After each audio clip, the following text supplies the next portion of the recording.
Mga basurang tulad mo, dapat sa kalsada, hindi sa Imperia Gems. Hinagis ni Stella ang kakarampot na barya sa makinis na sahig ng tindahan. Ang malamig na sampal ng katotohanan. Tinanggalan si Maya ng trabaho dahil lang sa pagtatanggol sa isang pulubi. Ngunit ang pulubing iyon ay nag-iwan ng isang matalim na ngiti. Pinulot ni Maya ang barya, determinadong mabuhay. Sino nga ba ang tunay na yaman sa paningin ng tadhana? Huwag mong dungisan ang mga brilyante ko ng marurumi mong kamay, Maya. Isang hamak na sales assistant ka lang. Huwag kang umasta na parang ikaw ang may-ari ng butik na ito. Ang boses ni Stella ay parang hagupit ng latigo, matalim at walang pakundangan, habang binabato ang isang puting sobre sa paanan ni Maya. Ang sobreng iyon, na naglalaman ng pinagpaguran niyang komisyon para sa buong buwan, ay nahulog sa makinis at malamig na sahig ng Imperia Gems. Tumigil ang mundo ni Maya. Nakatayo siya sa gitna ng marangyang silid na puno ng kislap ng ginto at mamahaling bato, ngunit ang tanging nararamdaman niya ay ang panlalamig ng kanyang mga daliri. Sa labas ng malalaking salamin ng tindahan, ang ulan ay bumubuhos ng malakas, tila nakikidalamhati sa kanyang nararamdaman. Dahan-dahan niyang tiningnan ang kanyang mga kamay. Ang mga kamay na ito ay buong magdamag na nag-alaga sa kanyang anak na si Leo na may sakit. Ang mga kamay na naglaban ng uniforme hanggang sa mamula ang mga palad para lang magmukhang kagalang-galang sa harap ng mga mayamang kliyente. Ma'am Stella, kailangan ko po ang perang iyan para sa gamot ng anak ko. Pinagtrabahuhan ko po ng maayos ang bawat sentimo riyan, pakiusap ni Maya. Ang kanyang boses ay nanginginig, hindi dahil sa takot, kundi dahil sa matinding pagsisikap na pigilin ang mga luhang gustong kumawala. Ang bawat salita ay parang nakabara sa kanyang lalamunan, mapait at masakit lunukin. Don't talk back to me. You're lucky I'm even paying you after all your mistakes. Singal ni Stella habang inaayos ang kanyang mamahaling designer suit. At tingnan mo nga iyang sarili mo. Ang dungis mo tignan. You don't belong here in Makati's finest jewelry store. You belong in the slums. Eksaktong sa sandaling iyon, ang pintuang kristal ng butik ay bumukas. Isang matandang lalaki ang pumasok, basa ng ulan, at nakasuot ng kupas na t-shirt at lumang tsinelas. Ang tubig na pumapatak mula sa kanyang damit ay lumilikha ng maliliit na lawa sa mamahaling carpet ng tindahan. Halos maging kulay lila ang mukha ni Stella sa galit. Security! Bakit niyo hinayaang pumasok ang pulubing ito? Get him out of here! Ngayon din! Sigaw niya na halos bumasag sa katahimikan ng paligid. Ang mga gwardya ay mabilis na lumapit para kaladkarin ang matanda palabas sa gitna ng lumalakas na bagyo. Ngunit bago pa nila mahawakan ang matanda, humarang si Maya. Sandali po! Huwag niyo siyang saktan! Walang pag-aalinlangang hinubad ni Maya ang kanyang suot na cardigan at ibinalot ito sa nanginginig na balikat ng matanda. Tay, halika po rito. Maupo po kayo rito sa gilid. Inalalayan niya ang matanda sa isang silya, kumuha ng malinis na tissue, at dahan-dahang pinunasan ng tubig sa mukha nito. Maya, are you insane? You're helping that trash inside my store? Galit na lumapit si Stella. Ang tunog ng kanyang high heels sa sahig ay parang mga saksak ng kutsilyo. You are fired! Right here, right now! At dahil dinala mo ang dumi ng kalsada dito, kakaltasan ko ang huling sweldo mo para sa cleaning services. Yumuko si Maya. Naramdaman niya ang init ng kanyang mga luha na sa wakas ay pumatak na sa kanyang pisngi. Ang bawat patak ay parang kumukulo sa kanyang balat. Wala siyang narinig na kahit anong tunog, kundi ang sarili niyang mabilis na tibok ng puso. Ang lahat ng kanyang sakripisyo, ang lahat ng puyat, at ang pag-asang maipagamot ang kanyang anak, ay naglaho na parang bula sa isang iglap lang dahil sa isang simpleng pagkilos ng pagpapakatao. Dahan-dahang tumingala si Maya kay Stella. Ang kanyang mga mata ay puno ng pait ngunit may natitira pang dignidad. Ma'am, baka po bukas makalimutan niyo ang pangalan ko. Pero sana po, hindi niyo makalimutan na kahit gaano karaming brilyante ang isuot niyo, hindi niyo maitatago ang dumi sa puso niyo. Tumalikod si Maya at kinuha ang kanyang luma at sirang bag. Hindi na niya pinulot ang mga baryang itinapon ni Stella. Lumabas siya sa tindahan, diretso sa malakas na buhos ng ulan. Ang lamig ng tubig ay hindi sapat para pawiin ang init ng kanyang kahihiyan at kawalan ng pag-asa. Habang naglalakad sa gitna ng baha, nanginginig ang kanyang buong katawan. Isang tanong ang paulit-ulit na umaalingaw-ngaw sa kanyang isipan, tila isang sumpa na ayaw siyang tantanan. Paano ko sasabihin kay Leo na wala na kaming pambili ng kanyang gamot? Paano kami mabubuhay bukas kung ang tanging kasalanan ko lang ay ang tumulong sa isang taong mas mahirap pa sa akin? Sa likod niya, ang mga ilaw ng Imperia Gems ay dahan-dahang lumalabo sa paningin, ngunit ang malamig na sulyap ng matandang kanyang tinulungan ay tila nakaukit sa kanyang gunita. Isang sulyap na tila may lihim na gustong sabihin sa gitna ng gabi. Ang bawat hakbang ni Maya sa madilim at maputik na eskinita, patungo sa kanilang tinitirhan, ay tila paglubog din ng kanyang huling pag-asa. Ang malamig na hangin ng gabi ay humahampas sa kanyang basang-basang uniforme, ngunit mas malamig ang nararamdaman niya sa loob ng kanyang dibdib. Habang papalapit siya sa maliit na barong-barong na tinatawag nilang tahanan, pilit niyang pinupunasan ang kanyang mga mata. Kinakailangan niyang burahin ang anumang bakas ng iyak, dahil alam niyang may isang pares ng mga mata ang naghihintay sa kanya ng may buong pagtitiwala. Pagpasok niya sa pinto na yari lamang sa pinagtagpi-tagping kahoy, sinalubong siya ng amoy ng luma at basang karton. Ang ritmo ng pagtulo ng tubig mula sa butas-butas na bubong patungo sa mga plastik na timba ay nagsisilbing malungkot na musika sa loob ng silid. Doon sa ibabaw ng manipis na banig, nakahiga ang 7 taong gulang na si Leo. Namumutla ang bata at bakas ang hirap sa bawat paghinga, ngunit nang makita ang kanyang ina, pilit itong bumangon at nagpakita ng isang mahinang ngiti. "Nay, nandyan ka na po pala." Mahinang boses ni Leo na tila musika sa pandinig ni Maya. Ngunit ngayon ay parang saksak sa kanyang puso. "Basang-basa ka po, Nay. Nilalamig ka ba?" Mabilis na lumapit si Maya sa anak.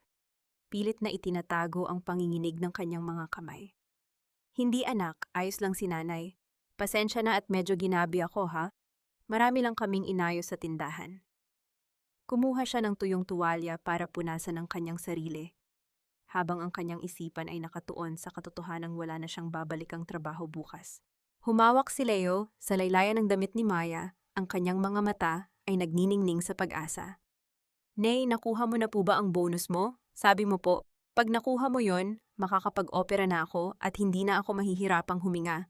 Makakapaglaro na ba ako sa labas, gaya ng ibang bata?" Sa sandaling iyon, tila gumuho ang langit sa ibabaw ni Maya. Paano niya sasabihin sa anak na ang inaasahang bonus ay ninakaw ng kanyang malupit na manager? Paano niya sasabihin na ang perang pambilisanan ng hininga ni Leo ay itinapon lang sa sahig na parang basura? Huminga siya ng malalim at pilit na pinatigas ang kanyang boses para hindi ito mabasag. "Malapit na, Leo. Konting tiis na lang, ha? May inaayos lang si nanay sa opisina pero sigurado ako magiging maayos ang lahat. Huwag kang mag-alala, gagaling ka." Yumakap si Maya ng mahigpit sa anak.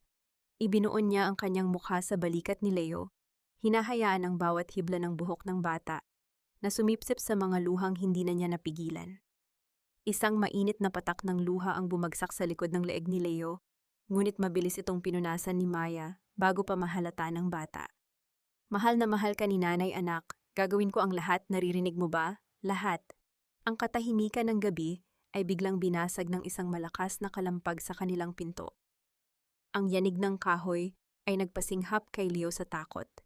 Ito ang boses ni Aling Nena, ang kanilang matapobreng landlady. "Maya, alam kong nandyan ka. Huwag kang magkunwaring tulog." Sigaw nito mula sa labas, kasunod ang paulit-ulit na paghampas sa pinto. "3 buwan na ang utang mo sa renta. Kung wala ka pang ibabayad bukas ng umaga, ilabas mo na ang lahat ng gamit nyo. Hindi ito charity house para sa mga may sakit." Nanigas si Maya sa kanyang kinatatayuan.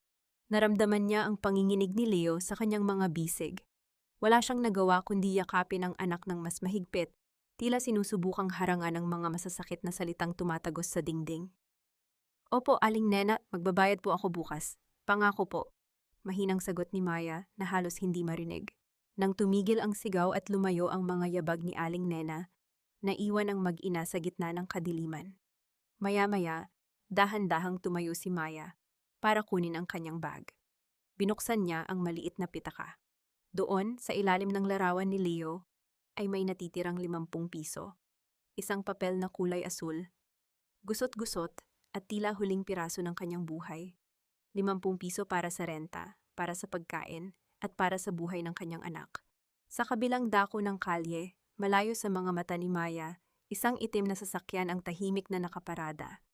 Ang bintana nito ay bahagyang nakabukas, sapat na upang makita ang isang matandang lalaking may matalas na paningin na nakatitig sa munting dampa ni Maya. Hawak nito ang isang telepono, naghihintay ng tamang pagkakataon. Biglang umilaw ang screen ng cellphone ni Maya sa ibabaw ng mesa. Isang mensahe mula sa ospital ang bumungad. Good evening, Mrs. Rivera. Ito na po ang huling paalala. Kailangan na po ng down payment na 50,000 piso para sa operasyon ni Leo sa Makalawa. Kung hindi po makakapagdeposito, mawawala po ang slot niya sa surgical mission. Nabitawan ni Maya ang kanyang pitaka. Ang 50 pisong papel ay nahulog sa maputik na sahig, dahan-dahang nababasa ng tulo ng ulan. Napasandal siya sa pader, ang kanyang paningin ay nagdidilim, habang ang bawat patak ng ulan sa labas ay tila nagsasabing huli na ang lahat. Sa isang eksklusibong subdivision sa Makati, kung saan ang mga bakod ay sadyang itinayo ng mataas upang itago ang mga sekreto ng mga makapangyarihan, dahan-dahang huminto ang isang mamahaling itim na sasakyan sa harap ng isang mansyon. Ang bawat sulok ng bahay na ito ay sumisigaw ng yaman, mula sa mga gintong pinto hanggang sa mga kristal na bintana, ngunit ang loob nito ay kasing lamig ng isang libingan. Bumaba ang matandang lalaki mula sa sasakyan. Wala na ang nanginginig na balikat at ang hitsura ng isang pulubi. Bagaman suot pa rin niya ang basang damit na mula sa tindahan ng Imperia Gems, ang kanyang bawat hakbang ay may awtoridad na nagpapatigil sa mundo ng sinumang makakakita sa kanya. Siya si Don Amadeo, ang hari ng industriya ng alahas sa bansa, ang lalaking kayang magpabagsak ng isang ekonomiya sa isang pirma lang. Papasok pa lang siya sa malawak na pasilyo nang marinig niya ang malalakas na boses mula sa sala. Ito ang kanyang mga anak, sina Arturo at Beatriz. Hindi sila nag-uusap tungkol sa pangungulila sa kanilang ama, kundi tungkol sa kung ano ang maiiwan nito. Arturo, I'm telling you, kailangang pirmahan ni Dad ang transfer of assets bago lumala ang kondisyon niya, boses ni Beatriz, na puno ng pagkainip. Hindi na siya bumabata, look at him, umaalis ng bahay na parang baliw, nagpapanggap na mahirap. It's embarrassing, paano na lang ang reputation natin sa business circles? I know, Beatriz, don't worry, the lawyers are working on it. Sagot ni Arturo habang tumutungga ng mamahaling alak. Kapag nawala ang matanda, tayo na ang maghahati sa Imperia Gems. I'll sell the main boutique and convert it into a casino. Mas malaki ang kikitain natin doon kaysa sa pagbebenta ng mga batong iyan. Nakatayo si Don Amadeo sa dilim ng pasilyo. Nakikinig sa bawat salitang tila mga lason na ibinubuhos sa kanyang puso.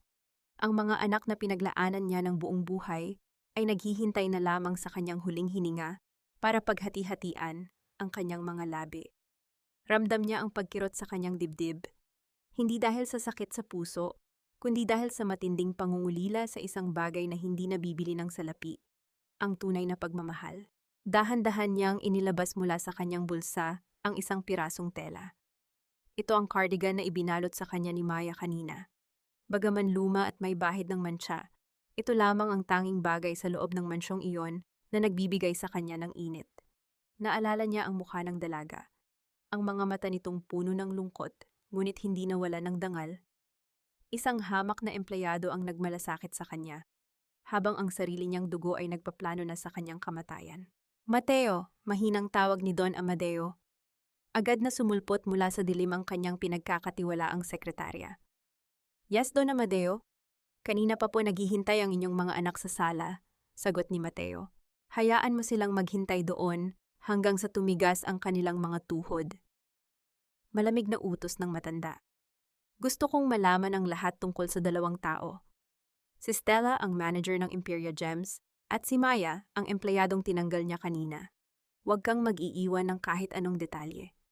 Gusto kong malaman kung bakit kailangan ng babaeng iyon ng pera at kung gaano kalalim ang dumi sa mga kuko ni Stella. Nagawa ko na po, Don Amadeo, wika ni Mateo habang iniabot ang isang makapal na folder. Si Maya Rivera, single mother, ang kanyang anak ay kailangan ng operasyon sa puso. Si Stella naman, matagal na po siyang nagnanakaw sa komisyon ng mga empleyado, kabilang na ang kay Maya. Ginamit niya ang inyong pangalan para pagtakpan ang kanyang mga katiwalian. Naningkit ang mga mata ni Don Amadeo. Ang galit na namumuo sa kanyang loob ay tila isang bulkang handang sumabog. Ngunit bilang isang matalinong negosyante, alam niyang ang mabilis na paghihiganti ay hindi masarap malasapin. Mateo, ihanda mo ang Project Phoenix. Wika ni Don Amadeo habang nakatingin sa larawan ni Maya sa loob ng folder.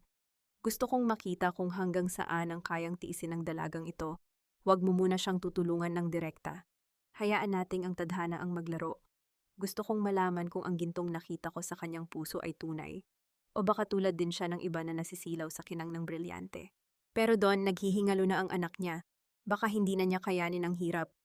Babala ni Mateo. Lumingon si Don Amadeo sa bintana, pinagmamasdan ng kidlat na gumuguhit sa kalangitan. Ang pinakamahalagang hiyas ay dinadaan sa matinding apoy at presyon bago ito maging perpekto, Mateo. Kung siya nga ang hinahanap ko, malalagpasan niya ito. At kapag nangyari iyon, sisiguraduhin kong ang bawat taong umapi sa kanya ay luluhod sa kanyang paanan. Sa loob ng silid na iyon, tanging ang tunog ng malakas na ulan sa labas ang naririnig. Si Don Amadeo ay nanatiling nakatitig sa kawalan, hawak ang cardigan ni Maya, habang sa kabilang silid ay nagtatawanan ng kanyang mga anak sa plano nilang pagnanakaw sa kanyang hinaharap.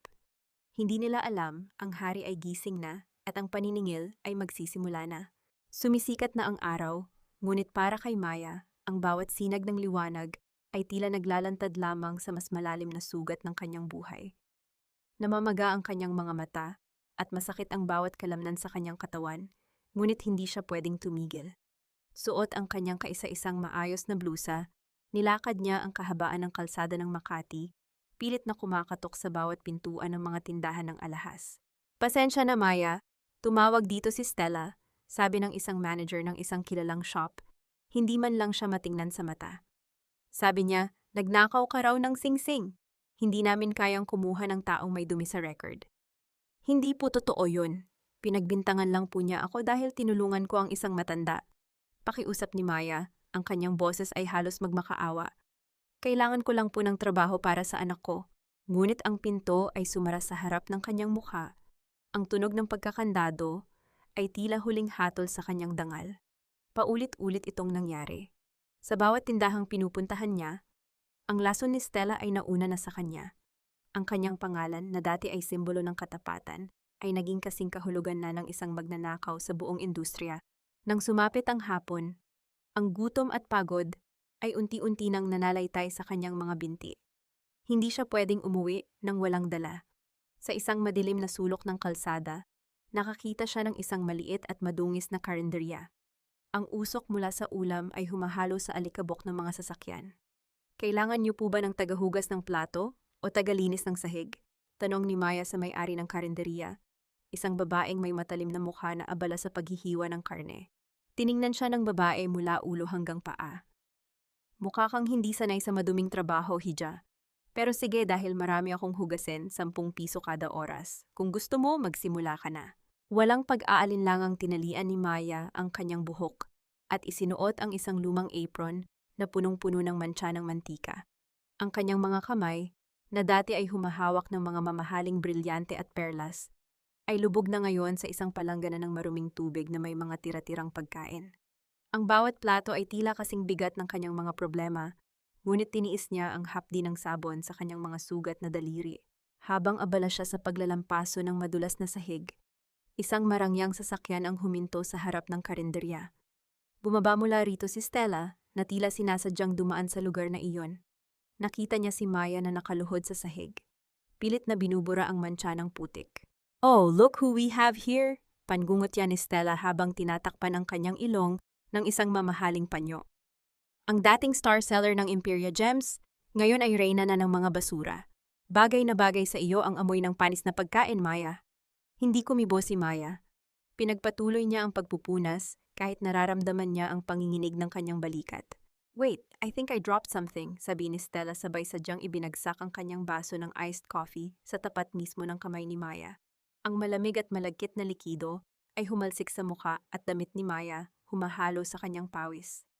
"Ops, my bad. Pakilinis na rin yan, ha? Make sure it's sparkling clean, just like how you cleaned those diamonds before." Tumawa ng mahina si Stella bago tumalikod at bumalik sa kanyang sasakyan. Iniwan ang usok ng tambutso sa mukha ni Maya. Nanatiling nakayuko si Maya.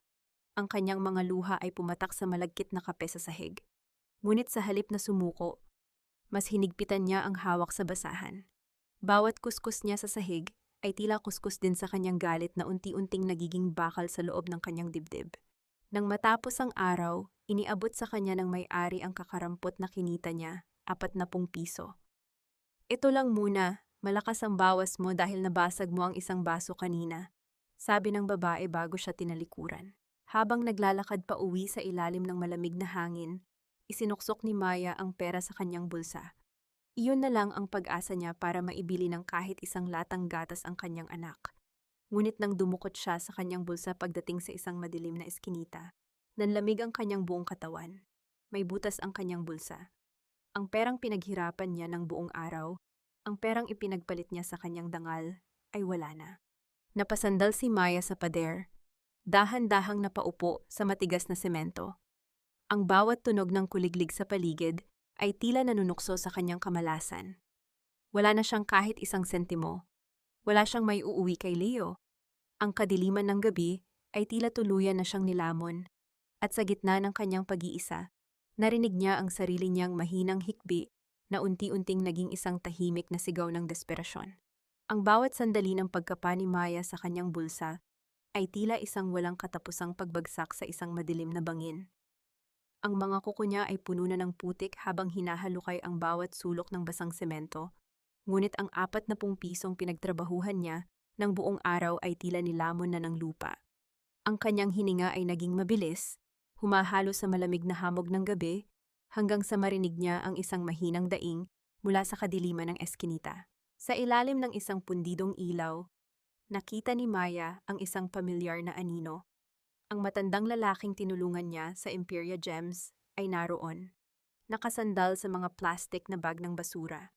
Ang kanyang katawan ay nanginginig sa lamig at ang kanyang mga labi ay halos kulay asul na.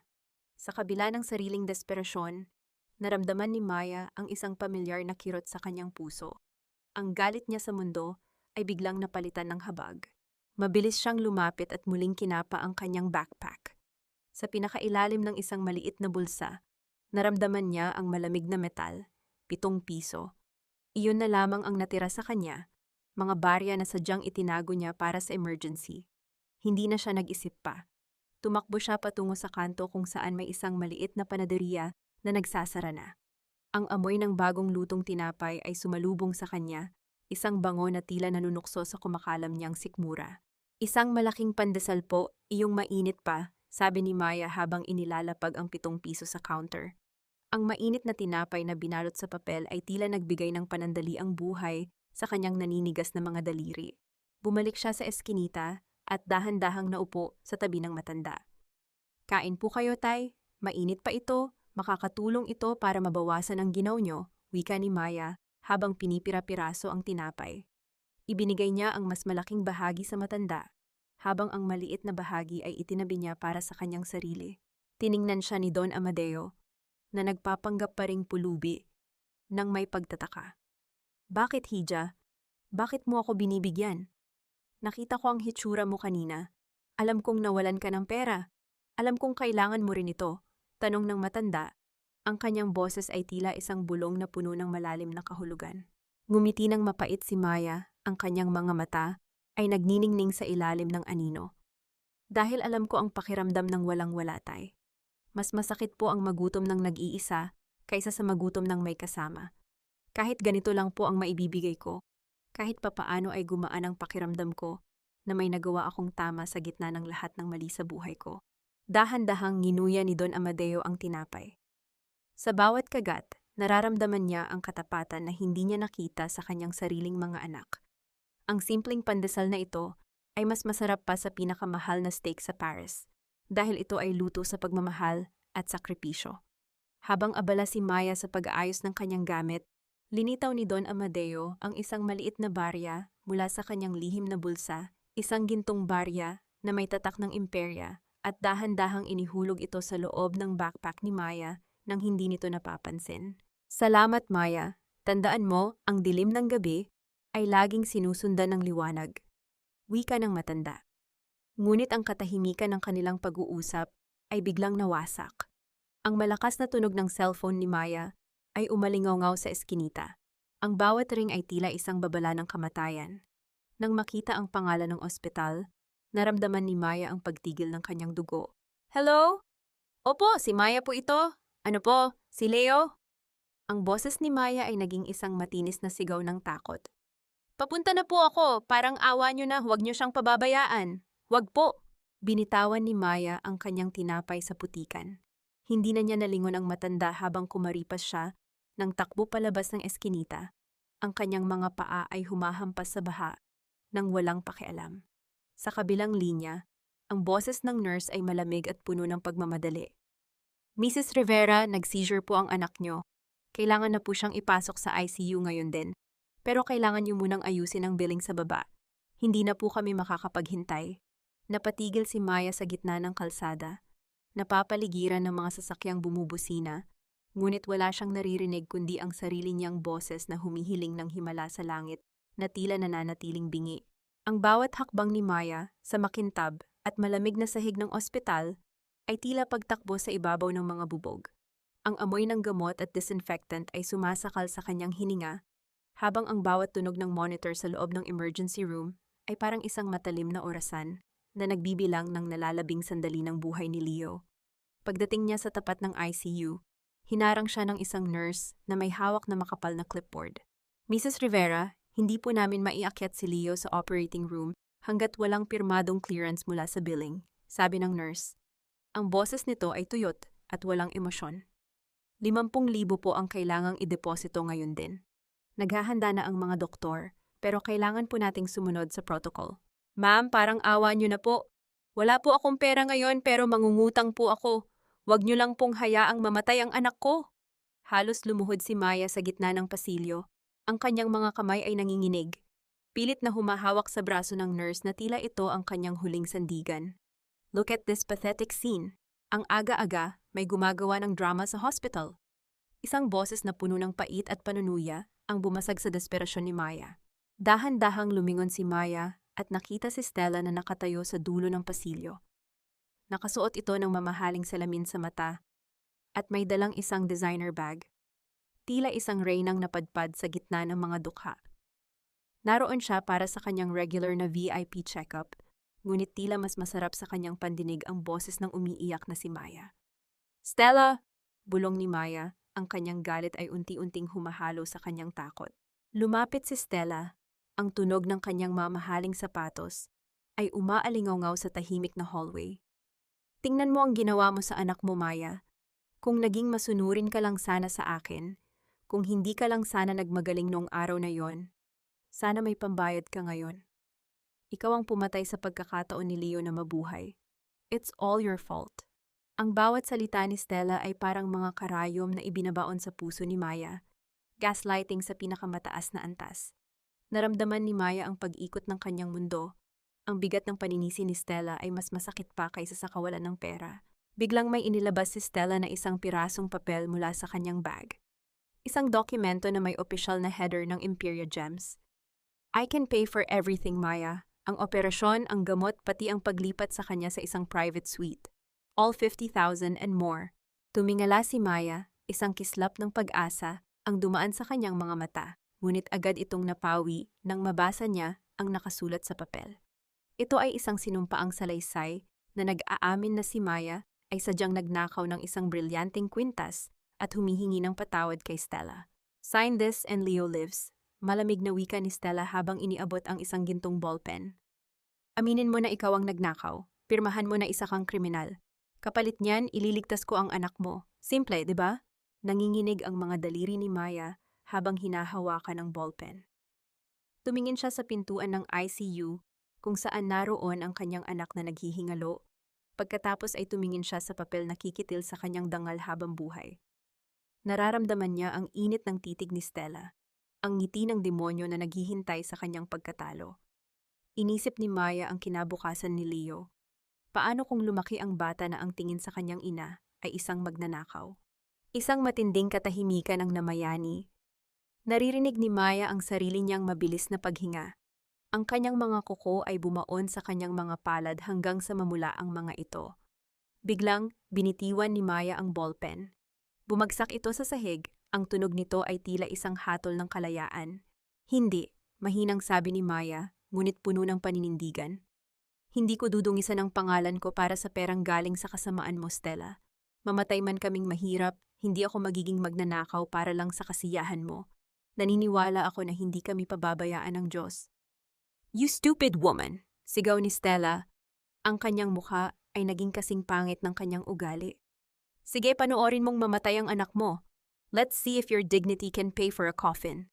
Kinuha ni Stella ang papel at marahas itong pinunit bago isinabog sa mukha ni Maya. Ang mga piraso ng papel ay dahan-dahang nahulog sa sahig, kasabay ng muling pagtunog ng alarm sa loob ng ICU. Mabilis na nagtakbuhan ang mga doktor patungo sa kwarto ni Leo. Napasandal si Maya sa pader. Ang kanyang paningin ay nanlalabo, habang ang bawat pintig ng kanyang puso ay sumisigaw ng pangalan ng kanyang anak. Sa kabilang dako ng pasilyo, sa dilim ng isang sulok, isang matandang lalaki ang nakasandal sa pader. Tahimik na pinapanood ang bawat eksena habang may hawak na isang gintong relo. Nakatayo sa madilim na sulok ng pasilyo si Don Amadeo, habang pinagmamasdan ang bawat butil ng luha na pumapatak mula sa mga mata ni Maya.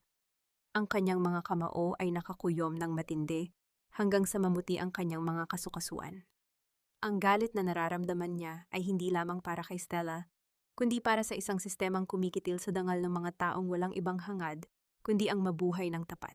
Dahan-dahan niyang hinubad ang kupas na sombrero at binura ang artipisyal na dumi sa kanyang mukha gamit ang isang malinis na panyo. Ang kanyang anyo ay unti-unting nagbago, mula sa isang matandang tila kinalimutan na ng mundo, tungo sa isang lalaking ang titig ay kayang magpatigil sa pag-ikot ng tadhana. Inilabas niya ang isang manipis na cellphone na yari sa itim na titanium at mabilis na pinindot ang isang numero. Mateo, tapos na ang laro, malamig na wika ni Don Amadeo. Ang bawat salita niya ay parang tunog ng bakal na humahampas sa semento. Ipunin mo ang lahat ng ebidensya ng pagnanakaw ni Stella sa mga komisyon ng mga empleyado. Huwag kang mag-iwan ng kahit isang sentimo na hindi na itatala. At Mateo, ilunsad mo na ang Project Phoenix. Masusunod po, Don Amadeo. Sagot ni Mateo sa kabilang linya. Ano po ang gagawin natin kay Stella? Bigyan mo siya ng ilusyon ng tagumpay. Ang sagot ng matanda habang ang isang madilim na ngiti ay gumuguhit sa kanyang mga labi. Gusto kong maniwala siya na siya ang pinakamakapangyarihang babae sa Imperia Gems. Ipaalam mo sa kanya na siya ang napiling maging area manager at siya ang bida sa gaganaping ika-50 anibersaryo ng kumpanya. Hayaan nating umakyat siya sa pinakamataas na tuktok ng bundok. Para sa oras na itulak ko siya, mas malakas ang lagapak niya sa lupa. Pagkatapos ng tawag, lumakad si Don Amadeo patungo sa malaking salamin ng ICU. Doon, nakita niya si Leo na napapaligiran ng mga tubo at makina. Ang maliit na dibdib ng bata ay mabilis na tumataas at bumababa, pilit na humahakot ng hininga sa gitna ng paghihingalo. Dahan-dahang itinuon ni Don Amadeo ang kanyang palad sa malamig na salamin, tila sinusubukang ipasa ang kanyang sariling lakas sa bata. Hindi ka pababayaan ni Lolo, anak, bulong niya sa hangin. Ang iyong ina ay isang bayani, at titiyakin kong ang bawat luhang ibinuhos niya ay papalitan ko ng mga bituin. Samantala, sa loob ng opisina ni Stella, isang marangyang puting sobre na may gintong tatak ng Imperia Gems ang dumating. Nanginginig ang mga daliri ni Stella sa tuwa habang binabasa ang nilalaman nito. Area Manager, I'm finally an area manager at ako ang tatanggap ng Excellence Award sa Gala Night. Tili niya sa loob ng silid. Ang kanyang tawa ay puno ng kayabangan, tila nakalimutan na niya ang batang naghihingalo sa ospital, nakakatapos lang niyang saktan. Ngunit sa gitna ng kanyang pagdiriwang, isang lalaki na nakauniporme ng ospital ang lumapit kay Maya. Nakasalukuyang nakaupo sa sahig ng pasilyo, lugmok sa desperasyon. Ito ang direktor ng ospital. Mrs. Rivera, may magandang balita ako. Wika ng direktor habang iniaabot ang isang dokumento. May isang hindi nagpakilalang donor ang nagbayad ng buong halaga para sa operasyon ni Leo, maging ang mga gamot at ang post-operation care ay bayad na rin po. Napaangat ang tingin ni Maya, ang kanyang mukha ay puno ng hindi makapaniwalang ekspresyon. Ano po? Sino po siya? Bakit niya po ginawa ito? Ayaw po niyang magpakilala, sagot ng direktor. Ngunit mayroon siyang isang kondisyon na nakasulat sa sulat na ito. Kung papayag ka, sisimulan na namin ang operasyon ngayon din. Binuksan ni Maya ang sulat na may amoy ng mamahaling pabango at tinta. Ang nakasulat doon ay maikli lamang ngunit nakapagtataka. Ang buhay ng iyong anak ay ligtas na. Ngunit bilang kabayaran, kailangan mong magpakita sa gala night ng Imperia Gems sa Makalawa. Huwag kang magsuot ng magarang damit. Magpunta ka bilang isang tagalinis. Doon mo matatagpuan ang tunay mong kapalaran. Nayakap ni Maya ang sulat sa kanyang dibdib. Hindi niya maintindihan kung bakit ito ang hiling ng kanyang anino ng pag-asa, ngunit wala siyang pakialam. Kung ang pagiging tagalinis sa harap ng libu-libong tao ang paraan para mabuhay si Leo, gagawin niya ito ng walang pag-aalinlangan. Sa di kalayuan, nakita ni Don Amadeo ang pagtango ni Maya. Ang kanyang mga mata ay nanatiling nakatitig sa gintong selyo ng sulat na hawak ng dalaga. Ang unang hakbang ng paghihiganti ay nailatag na, at ang bawat piraso ng lason na itinanim ni Stella ay malapit nang bumalik sa kanya sa anyo ng isang bagyong hindi niya matatakasan. Ang sikat ng araw ay pumasok sa bintana ng silid sa ospital, ngunit sa pagkakataong ito, hindi ito nagdadala ng takot kundi isang mahinahong pangako. Pinagmamasdan ni Maya ang mahimbing na pagtulog ni Leo pagkatapos ng matagumpay na operasyon. Ang bawat mahina at regular na pag-angat ng dibdib ng bata ay tila isang himig na nagpapakalma sa kanyang naghihirap na kaluluwa sa loob ng maraming linggo. Dahan-dahang hinaplos ni Maya ang buhok ng anak bago niya kinuha ang luma at kupas na backpack sa ilalim ng kama. Inilabas niya ang sulat mula sa hindi nagpakilalang donor. Ang bawat salita doon ay tila isang mabigat na tungkulin na kailangan niyang gampanan. Kinuha niya ang kanyang lumang sapatos na goma na puno ng mantsa at pudpod na ang talampakan. Gamit ang isang basang-basahan, sinimulan niyang kuskusin ang sapatos. Bawat kuskus niya ay puno ng determinasyon. Hindi man siya magsusuot ng seda at brilyante sa gabi ng gala, titiyakin niyang ang kanyang pagkatao ay malinis at handa sa anumang baha na darating. "Nay, aalis ka po ba?" Isang mahinang boses mula sa kama ang pumukaw sa kanya. Nakadilat na si Leo, ang mga mata nito ay wala na ang dilaw na kulay ng sakit. "Oo, anak, may kailangan lang gawin si nanay para sa taong nagligtas sa buhay mo," sagot ni Maya habang pinipilit na huwag manginig ang boses. "Matulog ka muna rito ng mahimbing, ha? Pagbalik ni nanay, hinding-hindi na tayo muling maghihiwalay." Samantala, sa isang eksklusibong boutique sa Greenbelt, ang paligid ay puno ng tawa at tunog ng mga basong nag-uumpugan. Si Stella ay nakatayo sa harap ng isang malaking salamin, pinagmamasdan ng kanyang sarili habang isinusukat ang isang matingkad na pulang gown na nagkakahalaga ng daan-daang libong piso. Ang bawat tahi ng damit na iyon ay binayaran niya gamit ang perang ninakaw niya mula sa mga komisyon ni Maya at ng iba pang empleyado. "Perfect!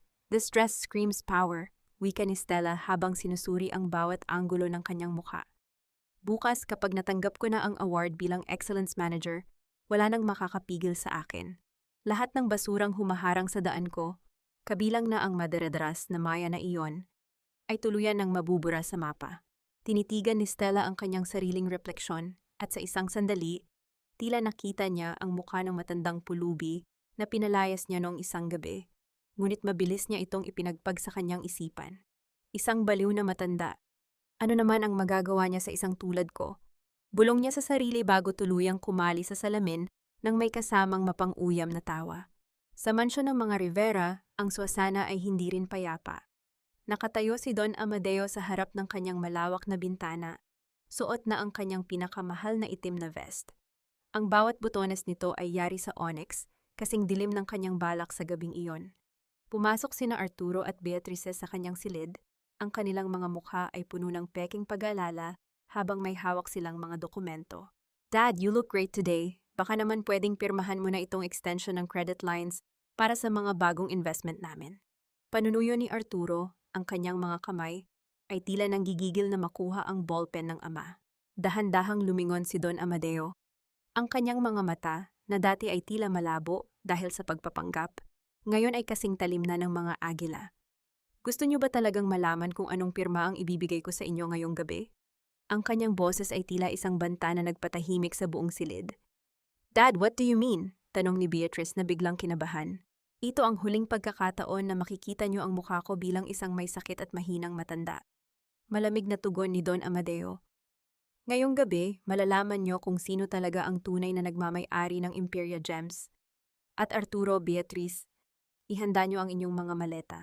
Dahil ang lupang kinatatayuan nyo ngayon ay baka hindi na sa inyo pagbukas ng araw. Nabitawan ni Arturo ang kanyang folder. Ang tunog ng pagbagsak ng mga papel sa sahig ay tila simula ng kanilang pagbagsak. Hindi na sila nilingon pa ng matanda habang dahan-dahan itong lumabas ng silid, kung saan naghihintay si Mateo na may dalang isang itim na maskara. Ngunit gabi ay lumalim at ang mga ilaw ng Grand Ballroom ng Marriott Hotel ay nagsimula ng magningning. Ang bawat kislap ng mga bituin sa langit ay tila nakikipagpaligsahan sa mga brilyanteng suot ng mga panauhin. Mula sa isang itim na sasakyan, bumaba si Stella na tila isang reyna. Sinalubong siya ng mga flash ng camera. Sa kabilang dako, isang babaeng may simpleng tirintas ang buhok at nakasuot ng luma, ngunit malinis na uniporme ng tagalinis, ang dahan-dahang naglalakad patungo sa pasukan ng mga empleyado. Hawak niya ang isang plastik na timba at isang basahan. Ang kanyang mga mata ay nakatuon sa malalaking gintong titik na nakasulat sa pinto. Imperia Gems, ika-50 Anniversary Gala. Huminga ng malalim si Maya. Ramdam niya ang tibok ng kanyang puso na tila isang tambol na nagbabadya ng giyera. Hindi siya narito para sa parangal, hindi siya narito para sa palakpak. Narito siya para sa isang pangako. Ang bawat hakbang niya sa semento ay tila nag-iiwan ng marka ng dignidad na mas matibay pa sa anumang hiyas sa loob ng silid na iyon. Ang parang bawat sulok ng Grand Ballroom ay nagniningning sa ilalim ng mga dambuhalang chandelier na tila mga bituin na bumaba mula sa langit. Ang amoy ng mamahaling pabango at ang tunog ng tawanan ng mga makapangyarihang tao ay pumupuno sa hangin. Ngunit sa gitna ng karangyaang ito, si Maya ay tila isang anino na hindi dapat naroroon. Hawak ang isang plastik na timba at isang basahan. Dahan-dahan niyang pinupunasan ang mga mantsa sa gilid ng mga haliging marmol. Ang kanyang paningin ay nakayuko upang iwasan ang mapanghusgang mga mata ng mga panauhin. Hindi nagtagal, isang grupo ng mga kababaihan na nakasuot ng mga disenyong gown ang lumapit sa kanyang kinaroroonan. Sa gitna nila, si Stella ay naglalakad ng may mataas na noo. Ang kanyang pulang gown ay tila isang apoy na gustong lumamon sa paligid. Ang kislap ng kanyang suot na kwintas ay sapat na upang mabulag ang sinuman, ngunit ang kanyang mga mata ay agad na naningkit nang mahagip nito ang pamilyar na mukha ni Maya. Oh my God, am I seeing things? Is that a scavenger inside this 5-star ballroom? Ang boses ni Stella ay umalingaw-ngaw, sapat na upang mapalingon ang mga taong malapit sa kanila. Ang kanyang tawa ay puno ng panunuya habang dahan-dahang lumalapit kay Maya. Look at you, Maya. I told you that you belong in the slums, but I didn't know you were this desperate na pati dito sa gala ay nagkakalat ka ng dumi. Hindi sumagot si Maya. Nanatili siyang nakatungo, ang kanyang mga daliri ay mariing nakakapit sa basahang hawak niya. Nararamdaman niya ang init ng kahihiyan na umaakyat sa kanyang mga pisngi. Ngunit ang bawat tibok ng kanyang puso ay nagsasabing kailangan niyang magtiis para kay Leo at sa taong nagbigay sa kanya ng pagkakataong ito.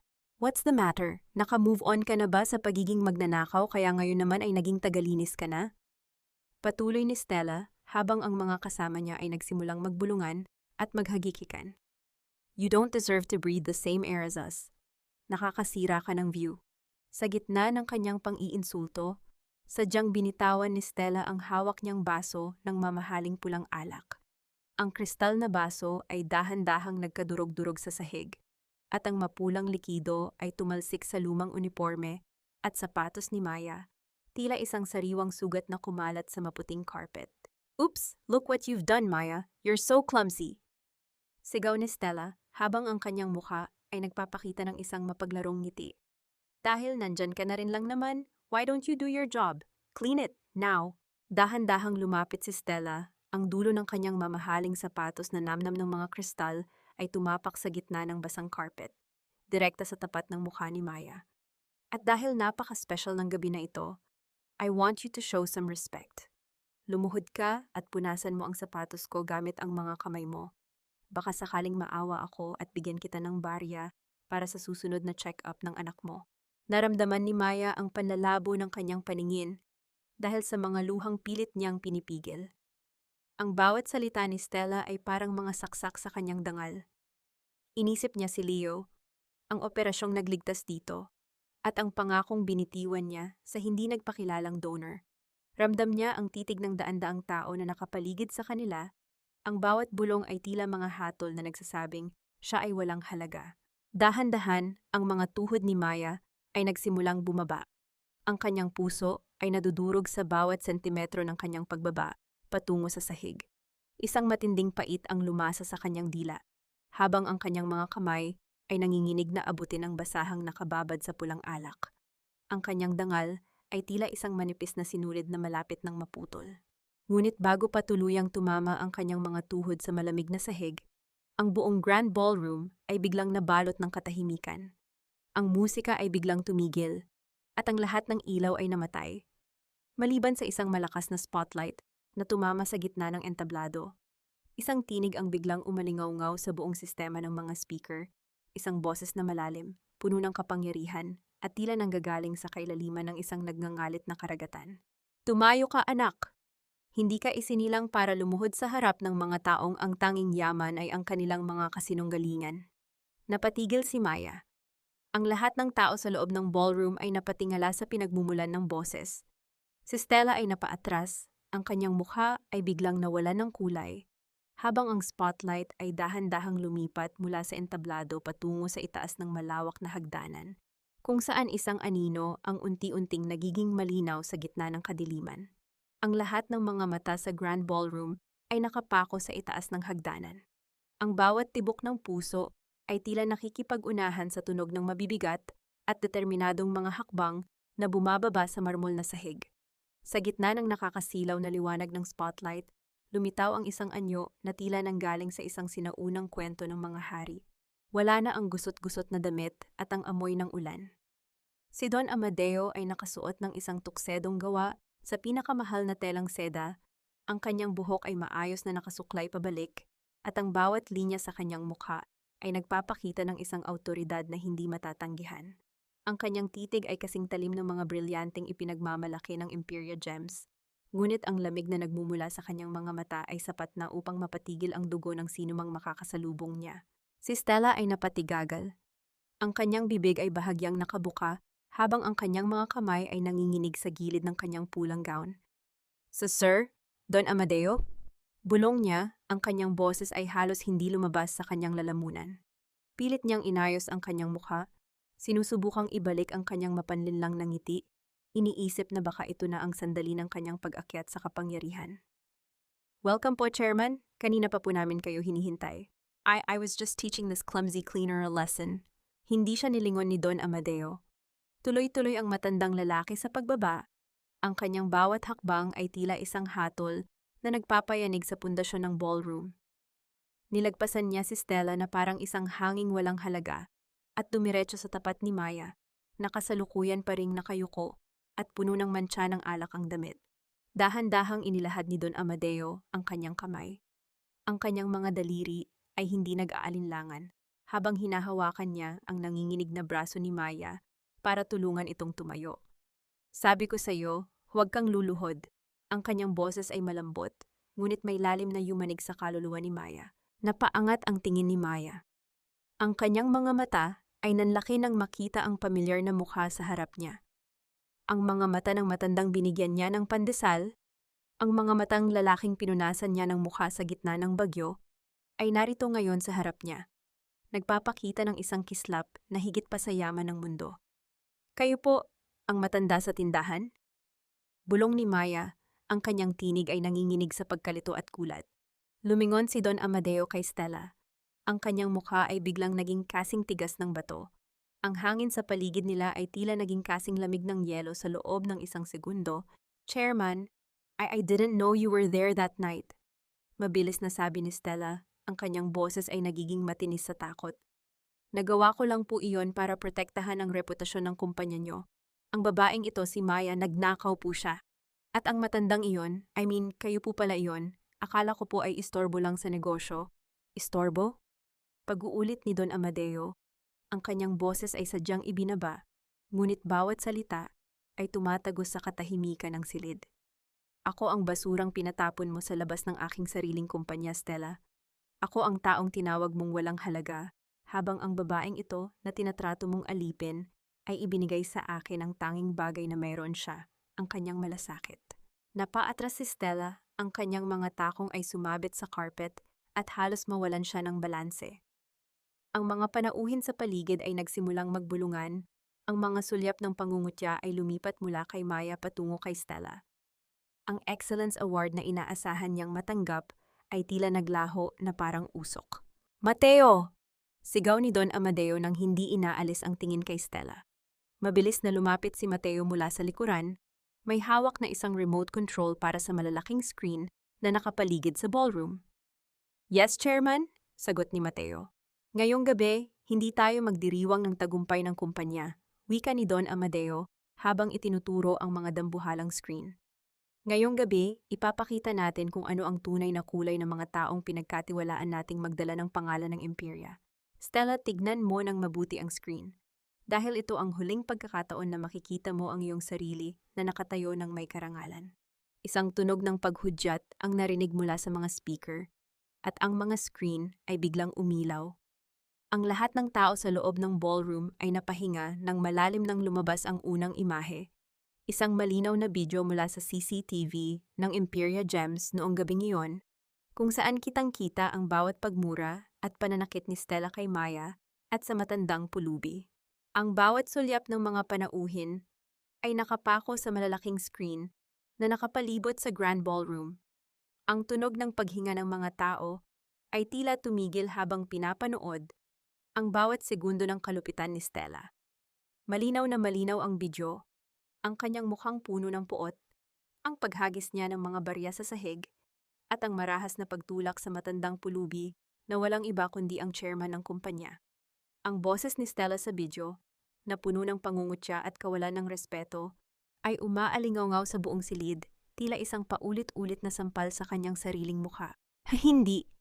Hindi iyan totoo. Gawa-gawa lang ang bidyong iyan. Sigaw ni Stella, ang kanyang boses ay nanginginig at puno ng desperasyon. Ang kanyang pulang gown, na kanina ay simbolo ng kanyang tagumpay, ngayon ay tila isang mantsa ng dugo sa gitna ng silid. Dahan-dahan siyang lumapit kay Don Amadeo. Ang kanyang mga kamay ay pilit na gustong humawak sa laylayan ng tuksido ng matanda. Chairman, please, pinag-initan lang po ako ng mga tauhan nyo. I was just stressed. Isang pagkakamali lang po iyon. Isang pagkakamali? Malamig na tugon ni Don Amadeo habang muling pinindot ni Mateo ang remote control. Ang screen ay muling nagbago. Sa pagkakataong ito, hindi na video ang nakita kundi mga dokumento ng bangko at listahan ng mga payroll. Hindi ba't isang malaking pagkakamali rin ang pagkuha mo sa 30% ng komisyon ng bawat empleyado mo sa loob ng 5 taon? Stella, ang bawat hiyas na suot mo ngayon ay binayaran mo gamit ang perang ninakaw mo mula sa mga taong tulad ni Maya na nagtatrabaho ng tapat para sa kumpanyang ito. Napaatras ang mga panauhin, ang kanilang mga bulungan ay naging malakas na pagbatikos. Ang mga taong kanina ay humahanga sa kanya, ngayon ay tumitingin sa kanya na parang isang maruming basahan. Nararamdaman ni Stella ang pag-ikot ng paligid. Ang bawat ilaw ng chandelier ay tila mga mata ng mga taong humuhusga sa kanyang pagkatao. Wala na siyang matakbuhan. Sa isang iglap, bumukas ang malalaking pinto ng ballroom. Ang tunog ng mabibigat na sapatos ng mga pulis na naglalakad sa marmol na sahig ay bumasag sa katahimikan. Ang kislap ng kanilang mga tsapa ay kasing talim ng katotohanang kinakaharap ni Stella. Stella Salvador, you are under arrest for qualified theft, embezzlement, and multiple counts of fraud. Wika ng isang opisyal habang inilalabas ang mga posas. Ang tunog ng pagkadikit ng mga bakal sa mga braso ni Stella ay tila tunog ng huling hatol sa kanyang kalayaan. No! Bitawan niyo ako! Hindi niyo pwedeng gawin ito sa akin! Ako ang area manager! Hiyaw ni Stella habang pilit na kumakawala. Ang kanyang maayos na buhok ay nagkagulo-gulo na at ang kanyang maskara ay kumalat sa kanyang pisngi dahil sa mga luha ng takot. Ang bawat sigaw niya ay tila isang desperadong pakiusap sa isang langit na hindi na nakikinig. Habang kinakaladkad siya palabas, ang kanyang pulang gown ay sumasayad sa sahig, nawawala ng kinang sa bawat hakbang. Nanatiling tahimik si Maya sa tabi ni Don Amadeo. Ang kanyang mga mata ay nakatingin sa sahig, sa mismong lugar kung saan muntik na siyang lumuhod kanina. Wala siyang nararamdamang tuwa sa pagbagsak ni Stella, kundi isang malalim na pakiramdam ng katarungan na tila nagpagaan sa bigat ng kanyang dibdib. Ang bawat sarsuela ng kasamaan na naranasan niya ay natapos na sa isang iglap. Lumingon si Don Amadeo kay Maya. Ang kanyang mukha ay lumambot. Ngunit bago pa siya makapagsalita, ang dalawang anak ni Don Amadeo, sina Arturo at Beatriz, ay mabilis na lumapit sa entablado. Ang kanilang mga mukha ay puno ng peking kagalakan, tila handa ng sumalo sa naiwang posisyon ni Stella. "Dad, that was amazing. You really showed her." Wika ni Arturo habang inaayos ang kanyang kurbata. Ngayong wala na ang babaeng iyon, I think it's time na pag-usapan natin ang bagong management. I'm ready to take over as the CEO of Imperia Gems, just like we planned. Tinitigan sila ni Don Amadeo ng matagal. Isang tingin na nagpatahimik sa kanilang dalawa. Ang ngiti sa kanilang mga labi ay dahan-dahang naglaho, habang nararamdaman nila ang panganib na nagmumula sa kanilang ama. "Arturo, Beatriz, pa. Mayroon din akong ipapakita sa inyo," bulong ni Don Amadeo, at muling umilaw ang screen sa likuran nila. Sa pagkakataong ito, ang video ay nagmula sa loob ng kanyang sariling mansyon. Ang katahimikan sa loob ng Grand Ballroom ay naging kasing bigat ng isang hatol na nagmumula sa langit. Ang bawat panauhin ay tila naging mga estatwa habang nakatingin sa malaking screen, kung saan ang boses ni na Arturo at Beatriz ay umaalingaw-ngaw sa bawat sulok ng silid. Kitang-kita ang kanilang mga mukha na puno ng kasakiman habang pinag-uusapan ang pagkamatay ng kanilang sariling ama at ang paghahati-hati sa Imperia Gems na tila ba ito ay isang bangkay na dapat pagpiestahan. Nanigas sina Arturo at Beatrice sa kanilang kinatatayuan. Ang baso ng champagne na hawak ni Arturo ay dahan-dahang dulas mula sa kanyang nanginginig na mga daliri, at ang tunog ng pagkabasag nito sa sahig ay tila hudyat ng pagtatapos ng kanilang marangyang buhay. Ang bawat salita sa video ay parang mga saksak ng kutsilyo sa harap ng maraming tao, ang kanilang kawalan ng utang na loob, ang kanilang paghamak sa kanilang ama, at ang plano nilang ibenta ang kumpanya para sa sariling interes. "Dad, please, hindi iyan ang ibig naming sabihin. We were just... Nagbibiro lang kami noon." Pagmamakaawa ni Beatriz. Ang kanyang boses ay nanginginig at puno ng pait. "Inudyukan lang ako ni Arturo. Dad, mahal ka namin." Dahan-dahang lumingon si Don Amadeo sa kanyang mga anak. Ang kanyang mga mata ay hindi na nagpapakita ng galit, kundi isang malalim at malamig na pagkadismaya na mas masakit pa kaysa sa anumang parusa. Dugo? Ang akala ko noon, ang dugo ang nagbubuklod sa isang pamilya. Ngunit ngayong gabi, napatunayan niyo sa akin na ang dugo ay maaari ring maging lason, nakikitil sa iyong sariling pagkatao. Kinuha ni Don Amadeo ang isang makapal na folder mula kay Mateo, at dahan-dahan itong itinapon sa sahig, sa paanan ng kanyang mga anak. Ang mga papel ay nagkalat, naglalaman ang mga dokumentong nag-aalis sa kanila sa anumang karapatan sa pamana at sa pamamahala ng kumpanya. Mula sa sandaling ito, wala na kayong puwang sa Imperia Gems, at wala na rin kayong puwang sa aking tahanan. Ang pamilya ay hindi nasusukat sa apelido, kundi sa malasakit na ipinakita sa akin ng isang batang binalunbon ako ng kumot sa gitna ng bagyo, habang kayo ay nagdarasal na sana ay hindi na ako magising. "You can't do this to us. Kami ang mga anak mo." Sigaw ni Arturo, ang kanyang mukha ay naging kasing pangit ng kay Stella kanina. Ngunit bago pa siya makalapit, hinarang na siya ng mga matatangkad na security guard. "Ilang taon ko kayong binigyan ng lahat, ngunit ang tanging ibinalik niyo sa akin ay ang pagnanais na ako ay mawala." Ang huling wika ni Don Amadeo bago niya tinalikuran ang kanyang mga anak. Ang bawat hakbang ng mga security guard, habang kinakaladkad sina Arturo at Beatriz palabas ng ballroom, ay tila tunog ng pagsasara ng isang madilim na kabanata sa buhay ng matanda. Ang kanilang mga sigaw ng pagprotesta ay dahan-dahang nawala sa labas ng pinto. Iniwan ang lahat ng panauhin sa isang estado ng matinding pagkagulat. Huminga ng malalim si Don Amadeo at dahan-dahang humarap sa lahat. Ang kanyang paningin ay muling nagawi sa sulok ng silya, kung saan si Maya ay nakatayo pa rin, tahimik na sumasaksi sa pagguho ng mga pader ng kapangyarihan. Ang kanyang lumang uniforme ay may mantsa pa rin ng alak. Ngunit sa paningin ni Don Amadeo, ang liwanag na nagmumula sa pagkatao ng dalaga ay mas nagniningning pa kaysa sa anumang chandelier sa silid.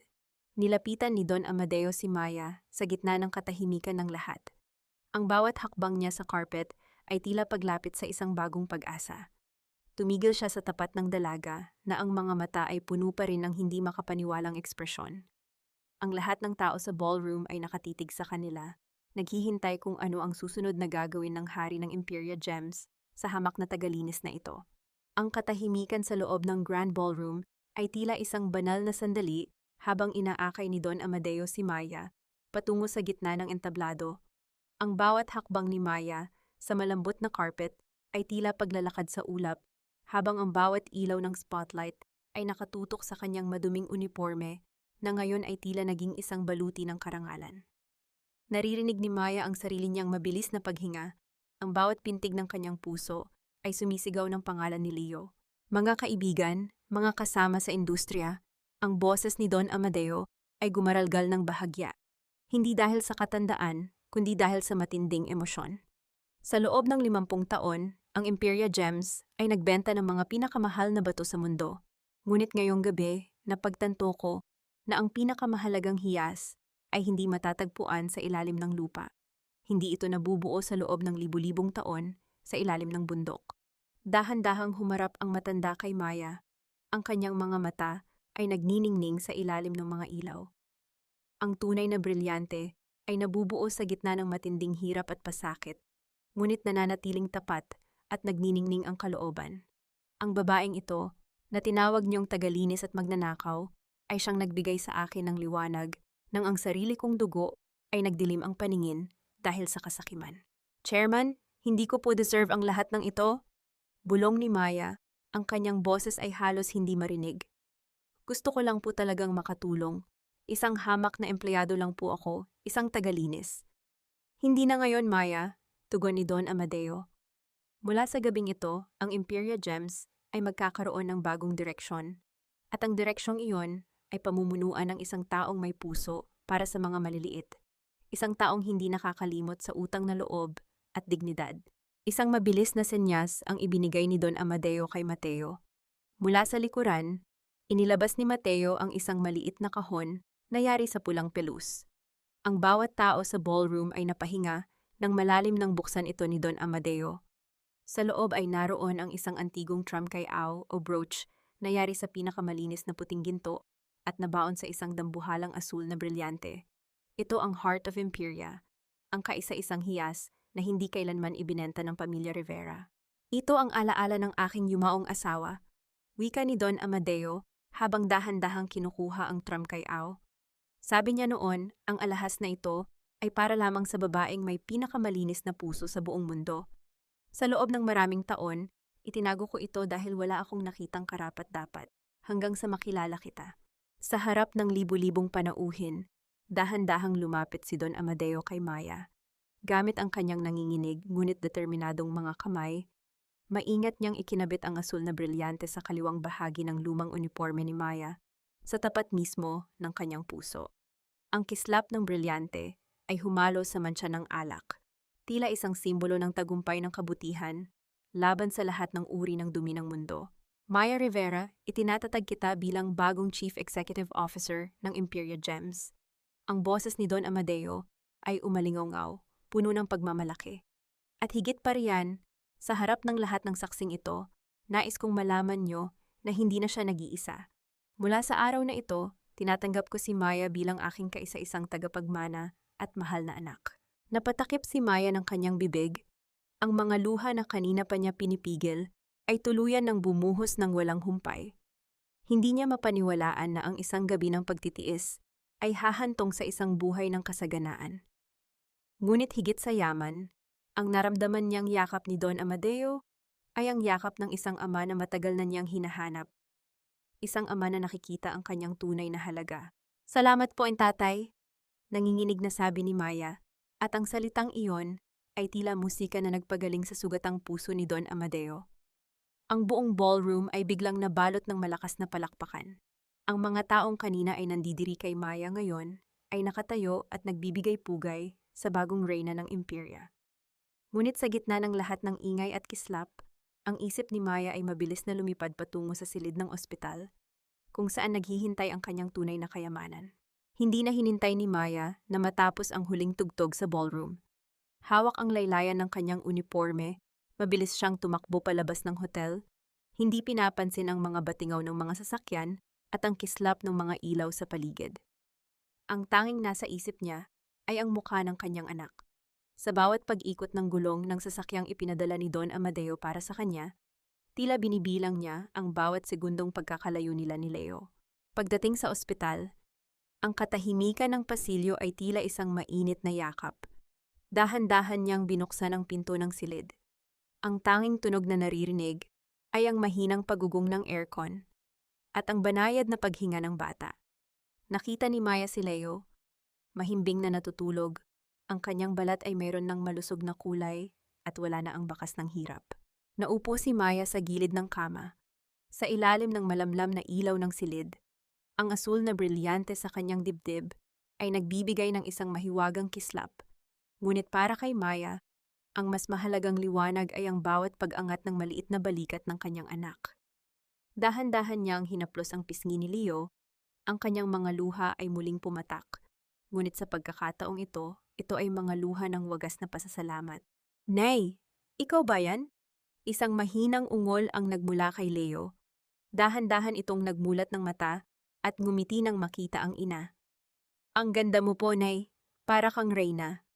Leo, anak, gising ka na pala, bulong ni Maya habang hinahalikan ng kamay ng bata. Ayos na ang lahat, anak. Hindi na tayo muling magugutom. Hindi na tayo muling matatakot na paalisin sa bahay. Ligtas na tayo. Eksaktong sa sandaling iyon, ang pinto ay dahan-dahang bumukas. Pumasok si Don Amadeo, hindi na suot ang kanyang tuxedo jacket, kundi isang simpleng polo na lamang. May dala siyang isang malaking asul na teddy bear at isang kahon ng mga paboritong pagkain ni Leo. Ang kanyang anyo ay hindi na ang makapangyarihang chairman, kundi isang lolo na ang tanging hangad ay makita ang ngiti ng isang apo. Lolo! Masayang sigaw ni Leo nang makilala ang matanda. Ikaw po yung matandang binigyan namin ni nanay ng tinapay, di ba po? Tumawa ng mahina si Don Amadeo, isang tunog na puno ng kagaanan at kapayapaan. Lumapit siya sa kama at dahan-dahang inilapag ang laruan sa tabi ni Leo. Oo, anak, ako nga iyon. At dahil sa kabutihan niyo ng nanay mo, narito ako ngayon para siguraduhin na hinding-hindi na muling mawawala ng tinapay ang mesa niyo. Hinawakan ni Leo ang kamay ni Don Amadeo. Salamat po, Lolo. Ang init po ng kamay niyo, parang kay nanay din. Nasilayan ni Maya ang pamumuo ng luha sa mga mata ni Don Amadeo. Sa loob ng maraming taon ng pamumuhay sa karangyaan, ngayon lamang muling naramdaman ng matanda ang tunay na kahulugan ng pamilya. Isang ugnayan na hindi binubuo ng mga kontrata at pamana, kundi ng mga simpleng haplos at tapat na mga salita. Maya, anak, tawag ni Don Amadeo habang nakatingin kay Leo. Ang batang ito ang magiging paalala sa atin na ang pinakamahalagang pamumuhunan natin ay hindi ang mga bato at ginto, kundi ang susunod na henerasyon na may busilak na puso. Tutulungan kitang palakihin siya ng may dangal. Tumango si Maya. Ang kanyang puso ay puno ng kapanatagan. Tumingin siya sa labas ng bintana, kung saan ang unang sinag ng umaga ay nagsisimula ng gumuhit sa kalangitan. Ang dilim ng nakaraan ay tuluyan ng pinalis ng liwanag. Sa loob ng maliit na silid na yon, tatlong magkakaibang buhay ang nagtagpo upang bumuo ng isang bagong simula, isang pamilyang binuo ng tadhana sa gitna ng isang bagyo. Lumipas ang isang buwan na tila isang magandang panaginip na ayaw ng magising ni Maya. Ang dating madilim at malamig na umaga ay napalitan ng liwanag at pag-asa. Nakatayo si Maya sa harap ng malaking salamin ng kanyang bagong opisina sa itaas na palapag ng Imperial Gems Tower. Suot niya ang isang eleganteng itim na business suit na lalong nagpadestinitodo sa kanyang tindig. Ngunit sa kanyang dibdib ay nananatiling nakakabit ang asul na brilyante, ang paalala ng kanyang pinagmulan at ng kanyang paninindigan. Dahan-dahan siyang bumaba sa main boutique, ang mismong lugar kung saan siya tinaboy at hinalay ang dangal noong nakaraang buwan. Ang marahang tunog ng kanyang sapatos sa makinis na sahig ay hindi na nagdadala ng takot, kundi ng isang awtoridad na puno ng kababaang loob. Nang makita siya ng mga empleyado, ang bawat isa ay sabay-sabay na huminto sa kanilang ginagawa at yumukod ng may tapat na paggalang. Magandang umaga po, Miss Maya. Ang bati ng mga ito na tila isang koro ng pagkakaisa. Ngumiti si Maya, isang ngiti na abot hanggang sa kanyang mga mata. Hindi niya tinanggal ang mga empleyadong naging saksi sa kanyang paghihirap. Sa halip ay binigyan niya ang mga ito ng pagkakataong matuto. Magandang umaga rin sa inyo. Kamusta ang ating mga kliyente ngayong araw? Lumapit ang isang bagong sales assistant, isang dalagang nagpapaalala kay Maya sa kanyang sarili noon. Maayos naman po, Miss Maya. Sinunod po namin ang inyong bagong pulisya. Tumango si Maya at humarap sa lahat. Tandaan nyo, sa loob ng Imperia Gems, walang sino man ang itataboy dahil sa kanilang panlabas na anyo. Ang bawat tao na papasok sa pintuang iyon, maging sila ay nakasuot ng seda o luma at kupas na t-shirt, ay dapat ituring na isang mahalagang hiyas. Dahil ang tunay na kinang ng kumpanyang ito ay hindi nagmumula sa mga bato sa loob ng vault, kundi sa serbisyong ibinibigay natin ng may pagmamahal. Eksaktong sa sandaling iyon, ang langit sa labas ay nagsimulang magdilim at ang ulan ay dahan-dahang pumatak sa malalaking salamin. Nakita ni Maya ang isang matandang babae na may dalang mga tumpok ng tiket sa loto, nakasilong sa gilid ng pintuan ng butik. Pilit na itinatago ang sarili sa lamig ng hangin. Walang pag-aalinlangan na lumakad si Maya patungo sa pinto. Binuksan niya ito at lumabas. Hinahayaan ang ilang patak ng ulan na dumapo sa kanyang pisngi. Nay, halika po muna kayo sa loob. Malamig po ang ulan, baka kayo ay magkasakit. Nagulat ang matanda, tila hindi makapaniwala na ang isang eleganteng babaeng tulad ni Maya ay lalapit sa kanya. Naku ma'am, baka po madumihan ang sahig nyo. Okay na po ako rito. Hindi po, Nay. Ang sahig ay nalilinisan, pero ang malasakit ay hindi dapat pinapalipas. Wika ni Maya habang inaalalayan ang matanda papasok. Inutusan niya ang isang staff na kumuha ng mainit na tra at isang malinis na tuwalya. Habang pinapanood ni Maya ang matandang babae na humihigop ng tra, naramdaman niya ang isang mainit na haplos sa kanyang balikat. Si Don Amadeo ay naroon. Nakatayo sa kanyang likuran, suot ang isang simpleng barong.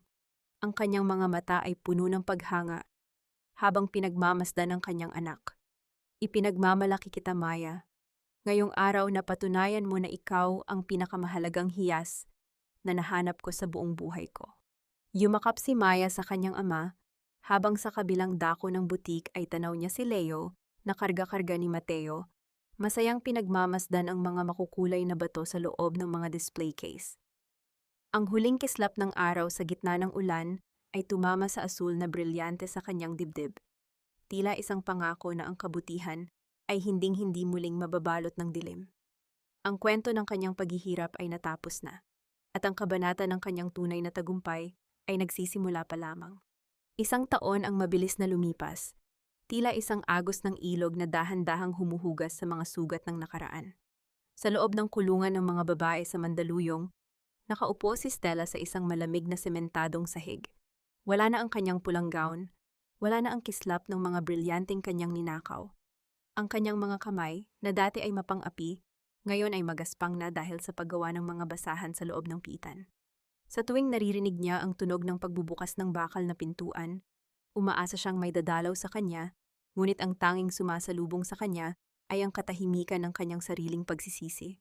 Ang bawat sandali ng kanyang pag-iisa ay naging salamin ng kanyang naging kalupitan, isang parusa na mas masakit pa kaysa sa anumang hatol ng hukuman. Sina Arturo at Beatriz naman ay natutong mabuhay sa paraang dati nilang pinagtatawanan. Nagtatrabaho sila ngayon sa isang maliit na kumpanya ng construction, nagbibilang ng bawat sentimong kinikita para pambayad sa kanilang maliit na apartment. Sa bawat pagpatak ng kanilang pawis sa ilalim ng mainit na araw, naaalala nila ang malamig na mansyon at ang pagkakataong sinayang nila dahil sa kasakiman. Hindi sila pinabayaan ni Don Amadeo ng tuluyan. Binibigyan niya sila ng sapat na panggastos para sa pagkain, ngunit ang karangyaan ay tuluyan ng binawi sa kanila upang matutunan nila ang tunay na halaga ng paggawa. Sa isang malawak na hardin sa Antipolo, kung saan ang hangin ay amoy sampagita at ang huni ng mga ibon ay nagsisilbing awit ng kapayapaan, nakaupo si Don Amadeo sa isang tumba-tumba. Ang kanyang mukha ay masigla at puno ng kulay, malayo sa hitsura ng matandang naghihingalo noong nakaraang taon. Sa kanyang tabi, si Leo ay masayang tumatakbo sa damuhan. Hinahabol ang isang makulay na saranggola. Ang bawat tawa ng bata ay tila isang gamot na tuluyang nagpagaling sa sugatang puso ng matanda. Lumabas si Maya mula sa bahay, Bitbit ang isang tray ng mainit na tsaa at ilang pirasong tinapay. Ang kanyang tindig ay puno ng dignidad, ngunit ang kanyang mga mata ay nananatiling mapagkumbaba. Nang lumapit siya kay Don Amadeo, dahan-dahan niyang kinuha ang kamay ng matanda at inilapat ito sa kanyang noo, isang pagmamano na puno ng wagas na pagmamahal at respeto. Tatay, handa na po ang merienda, malambot na wika ni Maya. Tumingin si Don Amadeo sa kanyang anak. Salamat Maya, alam mo sa tuwing pinagmamasdan ko kayo ni Leo, naiisip ko na ito ang pinakamagandang investment na nagawa ko sa buong buhay ko.